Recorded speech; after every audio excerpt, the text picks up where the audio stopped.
पति के देहांत के बाद अपने इकलौते बेटे के यहाँ रहती थी, पर वो चाहते थे कि मैं वृद्ध आश्रम चली जाऊं। मुझे अंदाजा भी नहीं था कि मेरा बेटा ऐसा चाहता है, पर मैं मन मानकर अपने बेटे और बहू की बातें सुनकर भी यहाँ रहती हूँ, क्योंकि मुझे मेरे पोते और पोती दिखाई देते हैं। उनकी झलक पाकर मुझे सुकून मिलता है। मेरी बहू को कोई दिक्कत नहीं हो, इसलिए मैं घर के बाहर रहती हूँ। बेटे ने थोड़ी मेहरबानी की तो ऊपर टीन की चादर लगवा दी। समय समय पर थोड़ा राशन दे देता है तो मैं अपना बनाकर खा लेती हूँ। मैंने अपने बेटे को कह दिया है कि मेरी वजह से उन दोनों को कोई प्रॉब्लम नहीं होगी, बस मुझे यहीं रहने दे। इसी घर में मुझे मर जाने दे। मैं बस यही चाहती हूँ। मैं अपने आप को खुशकिस्मत समझती हूँ कि मेरे बेटे और बहू कम से कम मेरे लिए इतना तो कर रहे हैं। मेरा बेटा सुबह नौकरी जाता है और बच्चे भी उसी समय स्कूल जाते हैं। फिर शाम को मेरा बेटा घर वापस आता है। बच्चे 3 बजे आते हैं। उन्हें आते आते आते जाते निकलते देख मुझे बड़ा सुकून मिलता है। मेरे पति के दोस्त हमारे घर पर आते थे, उनसे हमारे अच्छे रिश्ते थे। उनका घर हमारे घर से थोड़ी दूरी पर था। पैरों में समस्या हो गई थी, ठीक से चल भी नहीं पाते थे। वो बड़े दिनों के बाद मेरे यहाँ आए। मुझे उन्हें देखकर अच्छा लगा। उनका हाल भी मेरी तरह ही था। बच्चे अब उनसे भी परेशान थे। आकर मेरे पास अपना दुखड़ा रोते थे और उन दिनों को याद करते थे।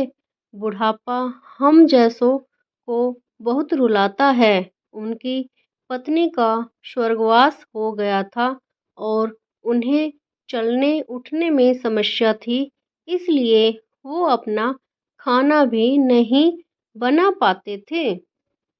मेरे पास आए तो मैं समझ गई कि यह इतनी मुश्किल में चलकर पुराने दोस्तों के यहाँ चाय और खाने की चाह में जाते होंगे। उनकी भी अपनी मजबूरी थी। वो आए तो मैंने उनके लिए खाना बनाया और उन्हें खिलाया। उनके जाने के बाद जब मेरा बेटा आया तो बहू कहती है कि तुम्हारी माँ कितनी बेशर्म है, पता नहीं किस किस को आजकल बुलाकर खाना खिला रही है। बड़ी मुश्किल से कमाया जाता है और यह लुटाने में लगी है। इनका राशन बंद करो, कुछ दिन भूखी रहेगी तो अक्ल ठिकाने आएगी। मैंने कहा कि अपने हिस्से का खिलाया है, तुम्हारे पिता के पुराने मित्र हैं। फिर भी बहू का उल्टा सीधा बोलना शुरू रहा। घर के बाहर रहकर इनको आज़ादी मिल गई है, पता नहीं क्या क्या करती है। बेटा भी बोला कि कुछ दिन भूखा ही रहने दो इन्हें। मुझे मेरे बेटे ने घर के पीछे सीढ़ी के पास ले जाकर बिठा दिया और कहा कि अब यहीं बैठो। मेरे तो अब आंसू भी सूख गए थे। अगले दिन मुझे खाना नहीं मिला। मेरे टीन के उस छोटे से कमरे को बहू ने तोड़ दिया। एक दिन भूखा रहने के बाद मैंने सोचा कि मैं गलत कर रही हूँ।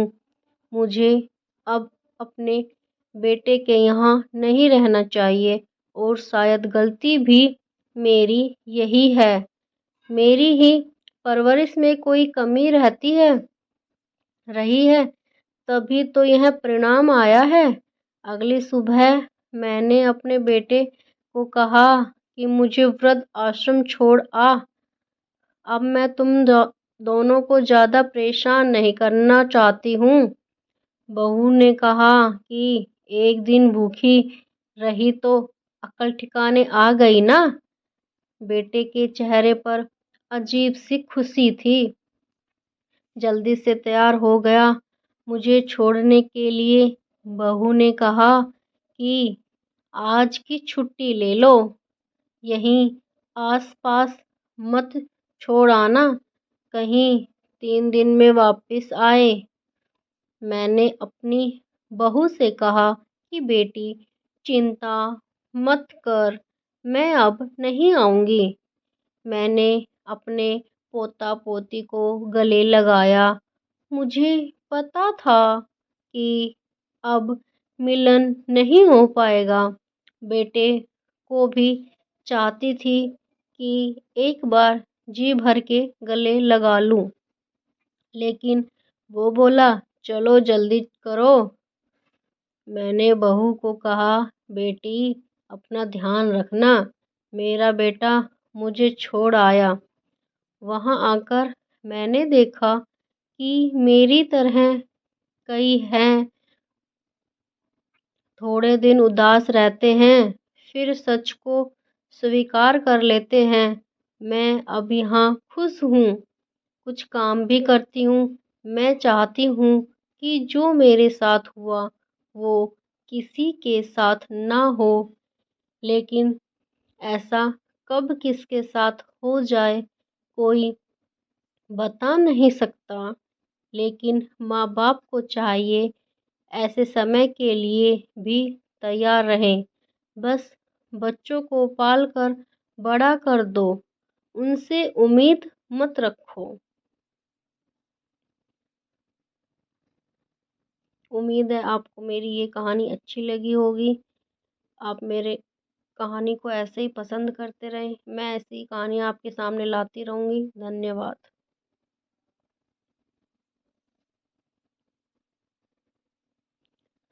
वो माँ है मेरी बदसलूकी पर भी दुआ देती है, खुशी खुशी अपने हिस्से की हर खुशी मेरे नाम कर देती है।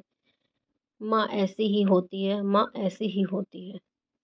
Like share and subscribe my channel. आपके सपोर्ट की मुझे बहुत ज़रूरत है। प्लीज़ मेरे चैनल को सपोर्ट करो, प्लीज़ सब्सक्राइब करो। थैंक्स।